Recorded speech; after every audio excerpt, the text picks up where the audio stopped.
one of the biggest problems they're having in for sex and other abuse, and you realise the scale it's going on. But again, you're into that chasm between what's happening and what people think is going on. So they think, oh, it's so fantastic, that can't be happening. It's happening, and a lot of them end up dead in the end.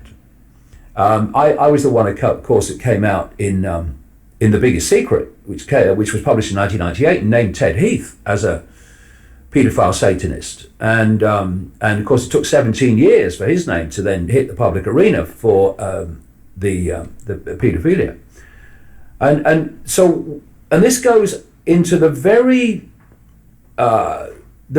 top of society.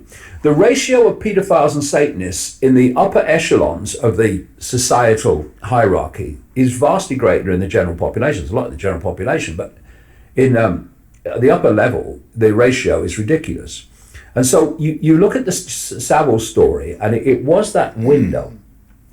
So I remember Jimmy Savile as a kid, and he was a disc jockey. They called him a disc jockey. He was a strange man. He had this white hair and all that stuff. And he became Jim will fix it with kids and everything, and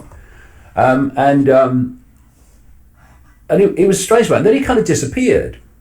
And he got old and old and old, and what happened to him? But it turns out that even though he had no obvious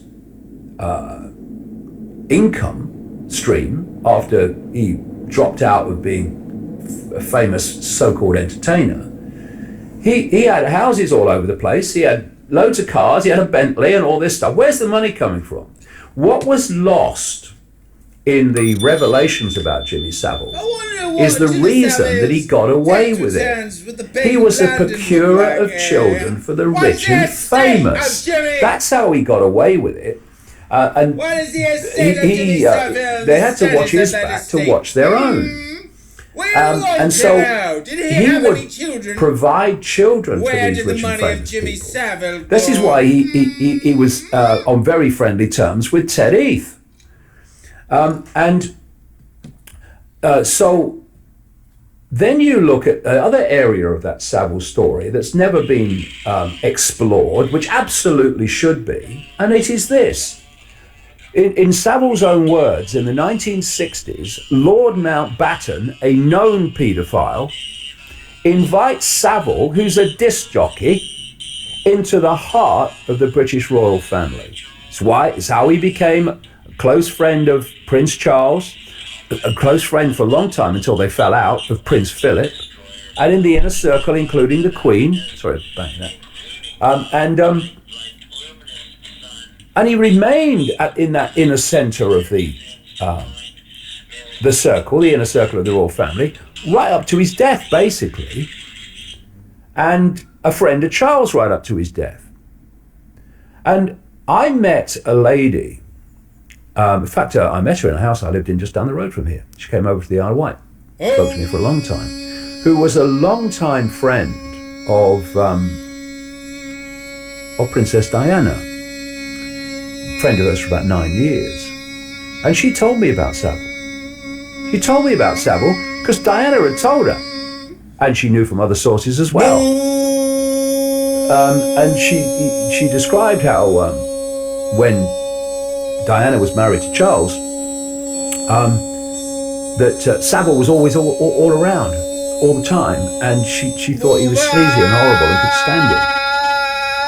Well, the reason he was there is, let's put this together, he's at the inner core of the British royal family circle, and he's a procurer of children for the rich and famous, right? Now let's take another step. I remember seeing a film, just very quickly, a report, that the Queen was making a visit to this place, and this guy came up, and he's in the crowd, and he's going to protest, right? The security services knew he was there and came across. They knew he was there. They knew he was going. They knew he was going to be in the crowd. And you can't cough anywhere near the Queen without the security forces know about it and special branch. The police clearly knew, because they interviewed him a number of times, that Jimmy Savile was a paedophile. And he's allowed into the inner circle of the British royal family, and special branch and MI5 are not screaming, what's going on? He's a paedophile. What are you doing allowing him in there? No, he's allowed, while being interviewed by the police from time to time over paedophilia, to be in the inner circle of the royal family. Now, here's another one. Anyone thinks that's the coincidence? I've got some seafront property in Birmingham you'll like to buy sight unseen. But they got away with it because the system watches its own back. And, don't even question about it. It's incredible. And then what happened, of course, when they had the so-called inquiry, when Theresa May was Home Secretary, she has this inquiry because she's forced into it by public opinion, basically, into elite paedophilia. She named someone who's clearly unacceptable and had to stand down because she wasn't. She then names another person who's clearly unacceptable and had to stand down because she wasn't. And what they're doing is they're putting time between the uproar in public and the point where anything happened. And now this inquiry is still going on, but of course it's hardly ever mentioned. How nefarious were the activities of Ted Heath and Savile? Was Heath buggering boys and throwing them off boats, and was Savile a necro? This lady who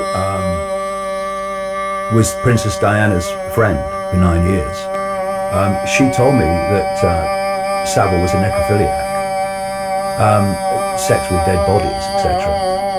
Why do people think that he volunteered to be a porter at Leeds Hospital? It gave him access to the mortuary.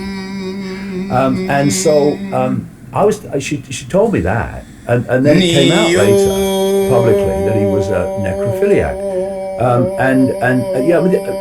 These people are not the same as everyone else. Just think of the empathy deletion necessary to do what he did at just that one man.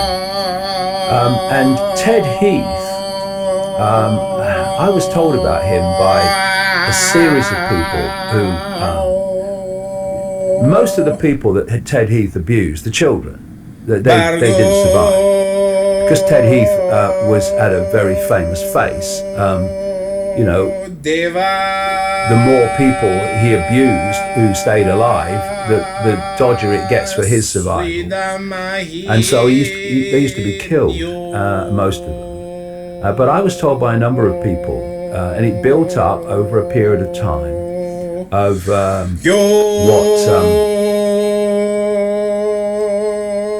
what he did. And there was, I won't say what it is, because for obvious reasons, but when Wiltshire Police and the Chief Constable at the time, who has been not Chief Constable anymore, they kind of, they got him removed eventually, because you don't take these people on if you're in this system, and survive. But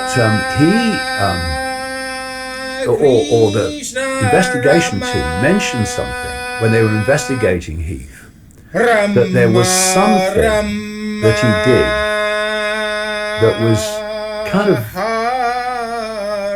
I would say, very, very strange. And that gave them sort of confidence that these people were telling the truth, because what they were describing was fantastic. And you really couldn't make it up. You certainly couldn't make it up across several different people unconnected with each other.